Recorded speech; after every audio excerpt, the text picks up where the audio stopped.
commémoration de la rafle du 3 septembre 1942 dans le quartier des Marolles à Bruxelles et plus spécifiquement dans les quartiers de la rue des Tanneurs. Bonsoir Chantal Questelot, on en parle avec vous de cette commémoration qui donc a lieu dimanche dans le quartier des Marolles. Alors que s'est-il passé il y a 75 ans dans ce quartier, ce 3 septembre 1942 ?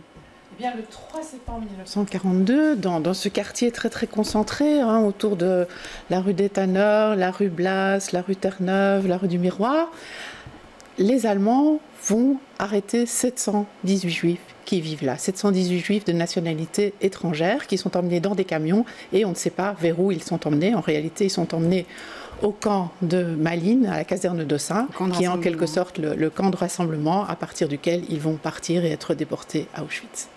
Alors ça se passe effectivement en septembre 42 dans ce quartier où à l'époque vit une très grande partie de la population juive. C'est dans le quartier des Marolles et plus spécifiquement autour de la rue des Tanneurs. Absolument, donc une grande partie de la population juive qui vit à Bruxelles. Il faut rappeler que cette population, c'est une population qui est arrivée de manière récente et donc elle se retrouve dans les quartiers les plus précaires, les plus pauvres. Et c'est vrai qu'on parle des juifs étrangers d'ailleurs. Voilà, exactement. Ceux qu'on rafle à ce moment-là sont les juifs étrangers. Les juifs belges, eux, ne seront arrêtés qu'un an plus tard. Donc la priorité, c'est d'arrêter les juifs étrangers. C'est 90% de la communauté juive qui vit à Bruxelles est une communauté de nationalité étrangère. Alors à l'origine, les ambitions des Allemands vont beaucoup plus loin parce que bien sûr, ce quartier-là est un quartier avec une très forte concentration, mais on a également beaucoup de juifs qui vivent à Scarbeck, qui vivent à Saint-Gilles, à Saint-Josse, vraiment les communes de la première ceinture, les communes les plus pauvres. Mais en fait, pour ce faire, ils auraient besoin de la coopération de policiers belges. Et cette coopération de policiers belges, ils ne vont pas l'obtenir. Et donc, ils vont devoir se rabattre en quelque sorte sur le quartier où cette densité est la plus forte, et c'est ce quartier autour de la rue des Tanneurs. Ils ne vont pas obtenir la collaboration effectivement des agents belges, des fonctionnaires de la police bruxelloise.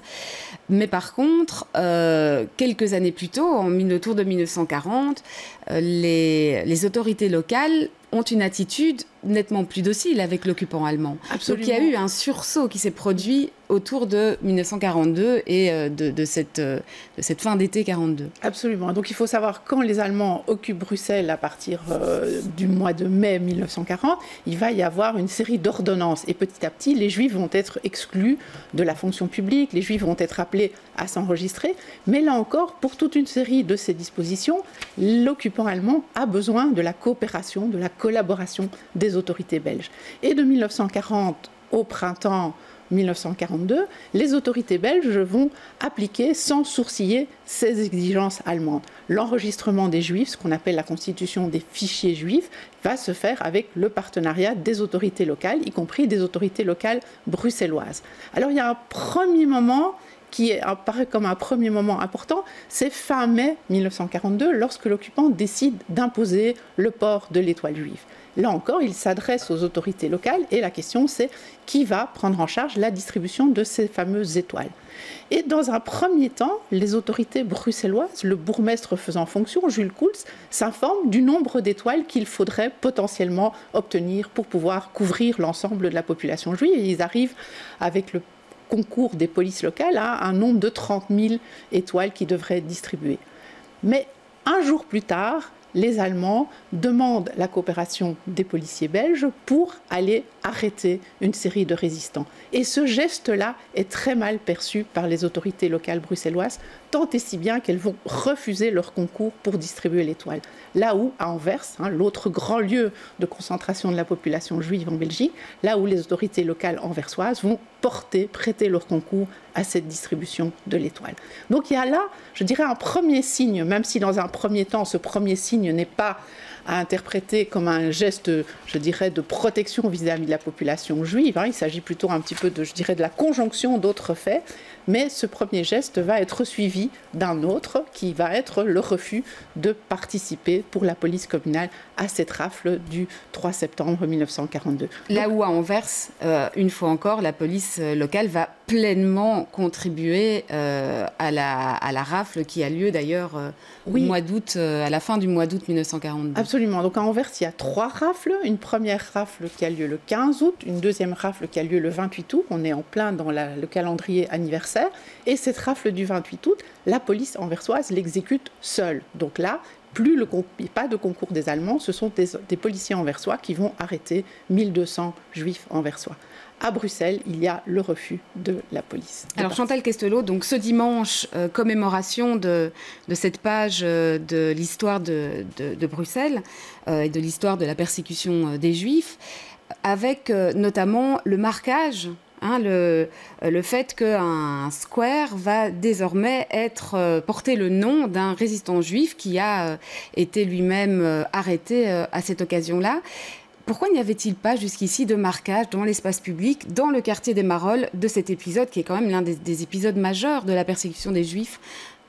Alors, il faut savoir qu'il y a un marquage, mais qui est un marquage plutôt d'une initiative citoyenne, qui sont ces pavés de mémoire qui ont été installés dans plusieurs communes de Bruxelles, là où vivaient de fortes concentrations de populations juives à l'époque de la Seconde Guerre mondiale. Et donc, effectivement, si on regarde la toponymie, force est de constater que la persécution juive n'a pas donné lieu à une inscription toponymique vraiment importante. Elle est quasiment absente de l'espace public. Et au fond, c'est peut-être lié aussi, la Seconde Guerre mondiale elle-même est relativement peu présente dans le nom des rues, si on compare par rapport à la Première Guerre mondiale. Et donc, de plus en plus, les populations n'ont pas nécessairement envie de voir leur nom de rue changer. Ouais. Ça explique d'ailleurs que c'est un square qu'on va inaugurer. Oui, et d'ailleurs, on peut le voir, c'est un square qui se trouve au croisement de la rue des Tanneurs avec la rue du Miroir et la rue des Brigittines.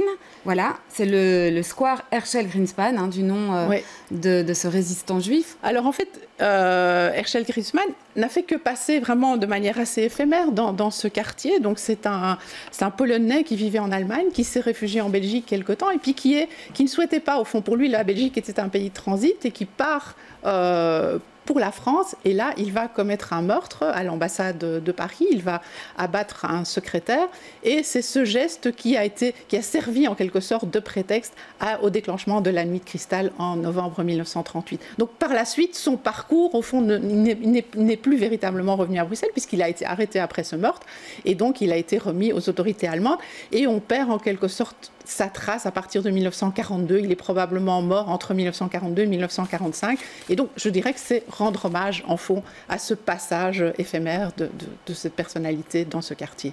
Eh bien, merci Chantal Questelot pour toutes vos explications. Et donc, je rappelle que cette commémoration a lieu dimanche au cours de la journée avec le placement de pavés de la mémoire dans le quartier de la rue des Tanneurs et l'inauguration de ce square Greenspan. Merci à vous. C'est la fin de cette émission.